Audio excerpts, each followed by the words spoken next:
जय गुरुदेव। कैवल्य पद। योग दर्शन की कैवल्य अवस्था केवल विचारात्मक, काल्पनिक अथवा विचारक न होकर तथ्यात्मक है। जीव दो प्रकार के आध्यात्मिक कर्म करता है। एक कर्तृत्व अभिमान युक्त पुरुष को प्राप्त करने के लिए कर्म, जिसे प्राय पुरुषार्थ कहा जाता है। किंतु यह पुरुषार्थ पुरुष प्राप्ति में बाधक भी बन सकता है, क्योंकि उसके संस्कार संचित होते हैं। दूसरा, जागृत शक्ति के प्रति समर्पण, जो कि वास्तव में पुरुषार्थ होता है, क्योंकि वह पुरुष के अर्थ पुरुष की प्राप्ति के लिए ठीक दिशा में किया गया होता है।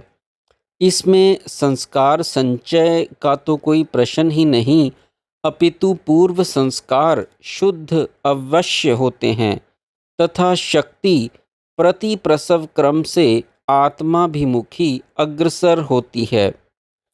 उपर्युक्त दोनों प्रकार के पुरुषार्थ द्वैत में ही संभव हैं। समर्पण करने के लिए भी अपने से भिन्न सत्ता की आवश्यकता होती है। जब उक्त दोनों प्रकार के पुरुषार्थ समाप्त हो जाते हैं, अर्थात जब द्वैत का मिथ्या भाव पूर्णतया विलीन हो जाता है, तब कैवल्य प्रकट होता है। जब तक आत्मिक शक्ति का तादात्म्य चित्त से बना रहता है तथा चित्त की कार्यशीलता बनी रहती है, तब तक किसी न किसी रूप में दृश्य समक्ष रहता है तथा द्वैत भी बना रहता है, और किसी न किसी रूप में कर्म भी। तब तक कैवल्य की स्थिति स्थापित नहीं होती। वह अवस्था तो तब प्रकट होती है जब चित्त रूपी जगत ज्ञान का यंत्र पूर्ण रूपेण निरुद्ध हो जाता है। जगत का ज्ञान प्रतिबिंबित होना बंद हो जाता है। आत्म तत्व के अतिरिक्त कुछ भी अनुभव नहीं होता। जगत की सत्ता बनी तो रहती है, किंतु जगत का ज्ञान संचय करने के लिए कोई माध्यम शेष नहीं रहने से जगत विलीनवत हो जाता है। तभी पुरुषार्थ शून्य होता है। यही पुरुषार्थ शून्यानाम का भाव है। अब गुणानाम प्रतिप्रसवः पर थोड़ा विचार करते हैं। त्रिगुण, जो यहाँ पंच महाभूतों का भी प्रतिनिधित्व करते हैं, शक्ति के संयोग के बिना कार्यशील होने में असमर्थ हैं। प्रतिप्रसव का अर्थ है पांच महाभूतों तथा उनके गुणों का जगदाभिमुखता से हटकर मूल प्रकृति की ओर यात्रा करना। समष्टि स्तर पर तो जगत पूर्ववत ही कार्यशील रहता है, किंतु व्यष्टि स्तर पर महाभूत अपने कारण में विलीन होते जाते हैं। पृथ्वी जल में, जल अग्नि में, अग्नि वायु में तथा वायु आकाश में विलीन होने की प्रक्रिया में अग्रसर होता है। यह सब तब तक संभव नहीं होता जब तक शक्ति की क्रिया प्रति प्रसव क्रम में आरंभ नहीं होती। गुणों के प्रति प्रसव क्रम का अर्थ है शक्ति का प्रति प्रसव क्रम।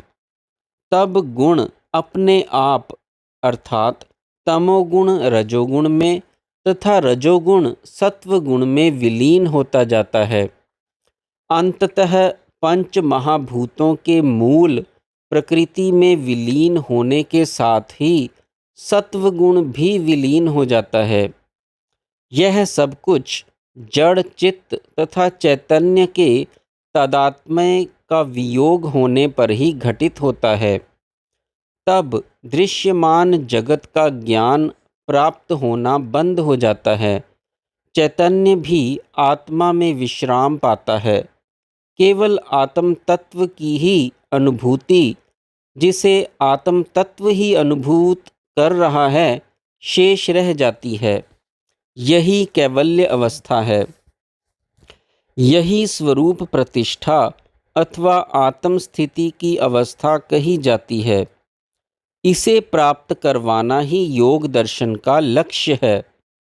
किंतु आध्यात्मिक साधन का लक्ष्य जगत ज्ञान को विलीन करना नहीं, जगत के साथ एकत्व का अनुभव करना है। उसके लिए सर्वप्रथम आत्मिक ज्ञान आवश्यक है। उसके पश्चात ही एकत्व अनुभव संभव हो पाता है। जिस जगत के साथ एकत्व अनुभव होता है वह दृश्यमान जगत नाम रूपात्मक जगत नहीं, वरन वह चेतन सत्ता है, जिसमें जगत का नाम रूपात्मक स्वरूप भासित होता है। जब तक मनुष्य स्वयं चैतन्य में स्थापित नहीं होता, न वह बाहर चैतन्य सत्ता को अनुभव कर सकता है और ना ही उसके साथ एकत्व का अनुभव कर पाता है। हाँ, तो यह कहा जा रहा था कि समाधि आध्यात्मिक साधन का चरम लक्ष्य नहीं है।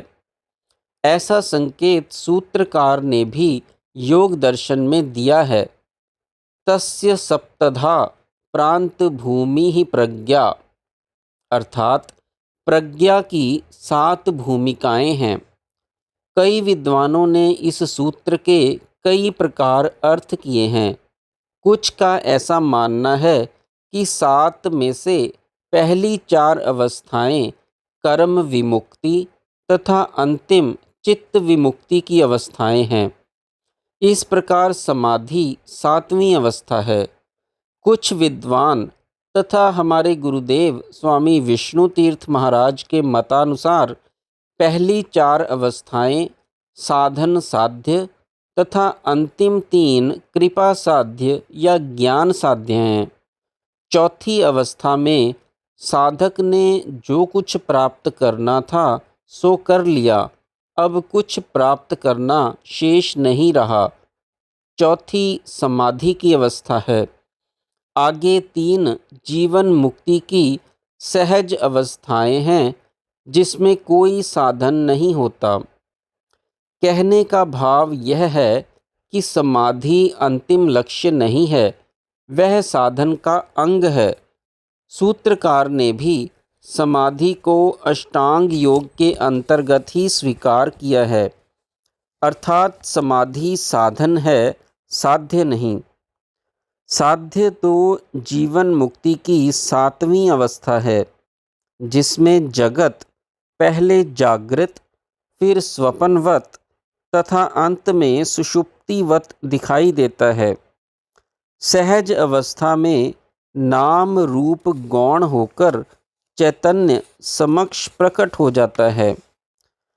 चित्ती शक्ति इति, अर्थात चित्ती शक्ति की इति हो जाती है। इस ग्रंथ में अंतिम सूत्र के इस अंश पर प्रकाश डाला गया है कि चित्ती शक्ति की क्रियाओं की इति हो जाती है। शक्ति किसी आधार पर ही कार्यशील होती है। जब तक चित्त के तादात्म्य में थी, चित्त का आधार उपलब्ध था। या तो वह जगत में कार्यरत थी अथवा साधन में। अब संयोग का वियोग हो जाने पर चित्त का आधार उपलब्ध नहीं रहा, तो क्रिया का आधार भी समाप्त हो गया। सभी क्रियाएं समाप्त हो गईं। यही योग का लक्ष्य है। क्षमा याचना।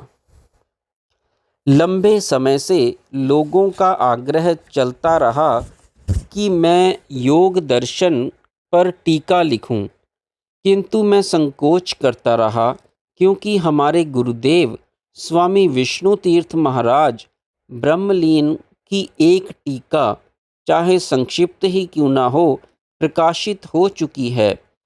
इसलिए संभव हो सकता है कि गुरु महाराज के विचारों से अन्यथा कुछ लिखने में आ जाए। यदि ऐसा हुआ तो बड़ा अनर्थ हो जाएगा। वैसे जब मैं गुरु महाराज की सेवा में था तो प्रातः काल में घूमने के समय महाराज श्री अध्यात्म के गूढ़ रहस्यों पर सारगर्भित प्रकाश डाला करते थे। उनमें योग दर्शन पर भी चर्चा होती रहती थी। महाराज श्री ने अन्य ग्रंथों के अतिरिक्त एक बार योग दर्शन पर सत्संग भी किया था। महाराज श्री के श्रीमुख से जो सुना है उसको ही मैंने अधिक प्रमाण माना है तथा लिखते समय उन्हीं विचारों को ध्यान में रखा है। साथ साथ इस बात का भी ध्यान रखा है कि उनकी टीका से अन्यथा कुछ ना लिखा जाए, किंतु फिर भी कभी कुछ ऐसा हो गया हो तो गुरु महाराज के श्री चरणों में दोनों हाथ बांधकर नम्र प्रार्थना है कि अपना बालक जानकर धृष्टता क्षमा करने की कृपा करें। यह ग्रंथ वाद विवाद के लिए नहीं है, केवल जिज्ञासु साधकों के लिए है। मुझे जो समझ आई है या जो कुछ भी गुरु कृपा से अनुभव किया है लिखा है। यदि किसी को अच्छा लगे तो यह मेरा सौभाग्य है। इससे लाभ उठाने का प्रयत्न किया जाए। यदि कोई बात ठीक ना लगे तो उसे छोड़ दिया जाए तथा मुझे अनभिज्ञ ज्ञान कर क्षमा किया जाए। शुभ चिंतक शिवोम तीर्थ। जय गुरुदेव।